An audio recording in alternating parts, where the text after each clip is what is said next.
Huzurlu Mutfağa hoş geldiniz. Bugün artık son kalan domateslerden domates sosu yapmak istiyorum. Birçok kışlık tarif yaptım. Kanalımda da onları paylaştım. Kabuklarıyla birlikte yaralı kısımlarını alacağım. Bunlar bizim bahçeli evimizdeki artık son domateslerimiz. Bu tarifin diğerlerinden farkı genel olarak önce robotta çekerek yaptım ben domates soslarımı ya da menemenliklerimi.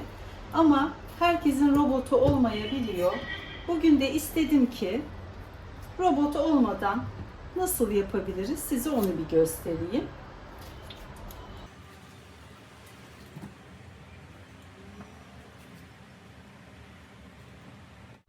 Domateslerin hepsini doğradım. Şöyle bir tatlı kaşığı tuz koyuyorum. Ama domatesim çok. 2 tatlı kaşığı olsun. Şöyle yağ da koyuyorum. Yarım çay bardağı kadar. Domatesim 4 kilo kadar vardı.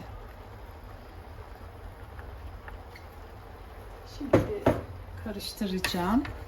Ondan sonra çok yüksek olmayan ateşte domateslerin suyunu verip pişmeye başlamasını bekleyeceğim. Kapatıyorum. Domatesleri pişirdikten sonra biber ekleyeceğim. İsterseniz hiç biber koymayın. Direkt domates sosu olarak, domates püresi olarak kullanın. Yine bahçemizde bu sene çok biber oldu. Biber çok bereketli. Hiç bitmiyor, sonu gelmiyor. Çok olduğu için ben yine biber koymak istiyorum. Hem bunu menemenlik kullanıyorum hem de tavuk, köfte gibi yemeklerimin üzerine hafif onları tavada pişirdikten sonra güzelce yayıyorum. Güzel soslu bir yemek oluyor. Çok lezzetli oluyor yaz domatesiyle ve biberiyle.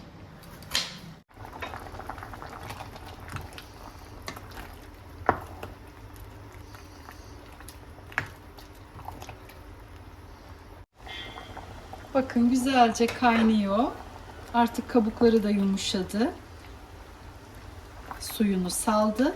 Biraz daha yumuşasın. Onu bekliyorum. Bir 10 dakika daha kaynasın. Yine kapağını kapatayım. Buharı uçmasın. Suyu ne kadar bol olursa bizim için o kadar güzel olur. 20 dakika kadar oldu. Gayet güzel. Yumuşadı, suyunu saldı.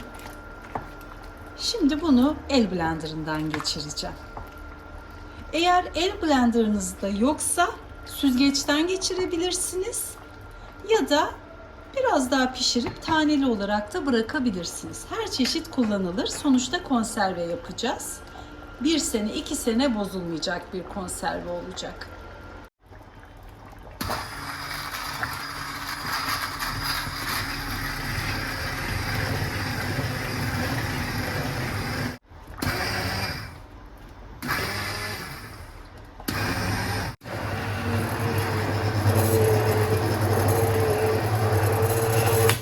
Bakın ne kadar güzel oldu.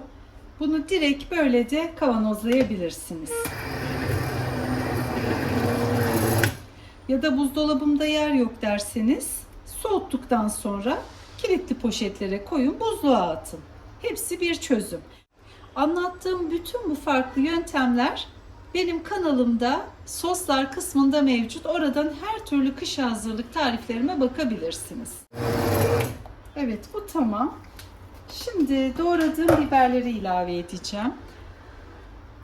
Yine bir farklı çözüm söyleyeyim size. Biberleri de en baştan koyup pişirerek onu da el blenderından geçirebilirsiniz. Şu şekliyle bile şahane. Yağını tuzunu koyduk.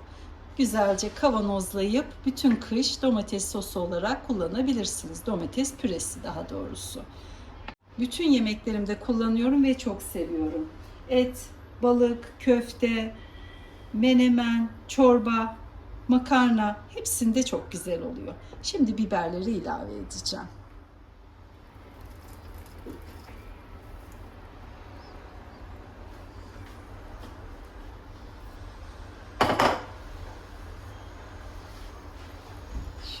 karıştırayım. Biberler yumuşayıp pişene kadar çok harlı olmayan ateşte kaynatacağım ki şu sululuğu seviyorum ben. Suyunu çok çekmesin.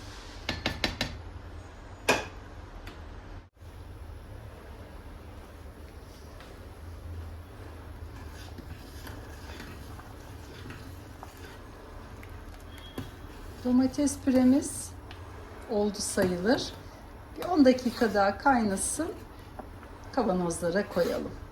Bu esnada kavanozlarımızın çok temiz olması lazım. Mümkünse eğer bulaşık makinesinde ya da bir tencerede kaynatın. Güzelce kurulayın ve kapakların hiç kullanılmamış yeni kapak olması lazım. Onların özellikle kaynatılması gerekiyor. İster bir tencerede suda kaynatın, isterseniz yine bulaşık makinesinde yıkayın. Sağlam kapakları olması lazım. Domates biber sosumuz, menemenliğimiz, artık ne derseniz hazır. Ve ihtiyaca göre kullanmak için hem büyük kavanozlar hem de küçük kavanozlar ayarladım. Çünkü bazen çok bol bir yemek hazırlıyorsam, bolca bir tavuk ya da köfte fırına atacaksam, bir kavanoz dolusu onun üzerine boşaltabiliyorum. Ama çoğunlukla kullandığım bu 600 mililitrelik kavanozlar. Bu daha küçüğünü de hemen 2 kişilik menemen için. Çünkü kalanlar açıldıktan sonra uzun süre durmaz. Birkaç gün içinde kalan kısmı da kullanmamız lazım. Şimdi dolduracağım.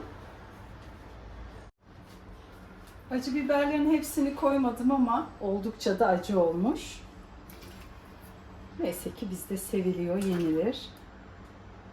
Şu rengin güzelliğine bakın. Bunu tam dolduracağım. Belki 2 defa da kullanırım. Ya da dediğim gibi çok bol bir yemek yaptığımda hepsini dökerim. Lezzeti muhteşem.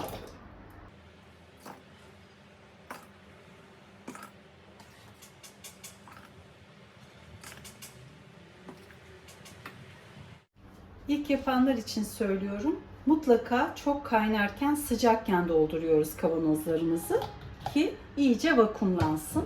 Bu tamam, daha çok doldurmayacağım. Şimdi şöyle alayım. Önce bir geri sola yapıyoruz, oturtuyoruz. Ondan sonra var gücümüzle sağa. Bazen bu kapaklar atıyor. Eğer bir türlü sıkışmıyorsa kesinlikle kullanmayın ve atın. Çok iyi sıkışması lazım. Eskiden beri biz ters çeviririz. Şimdi işte metal kapak, ters çevirmeyin deniyor ama zaten değiyor bir şekilde. Ben ters çevirmeden rahat edemiyorum. Tercih size kalmış. Bazen çok iyi sıktığımı düşünsem bile ters çevirdiğimde sızdığım konserve veya reçellerim oldu. Ben ters çevireceğim. Sizin içinize nasıl sinerse. Emin olmak istiyorum ki bu yarına kadar sızdırmıyor. Şimdi diğer büyüğü de doldurayım ben. Küçükleri en son hallederiz.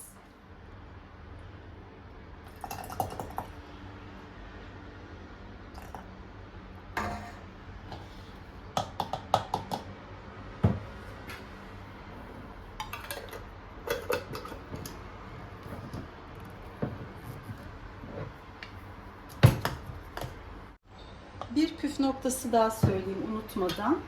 Doldururken şu kenarlarda belki kalır. İşte domates veya biber parçacıkları. Onları mutlaka silmemiz lazım. Kapandığı zaman şu araya gelmesinler ve iyice sıkışsın.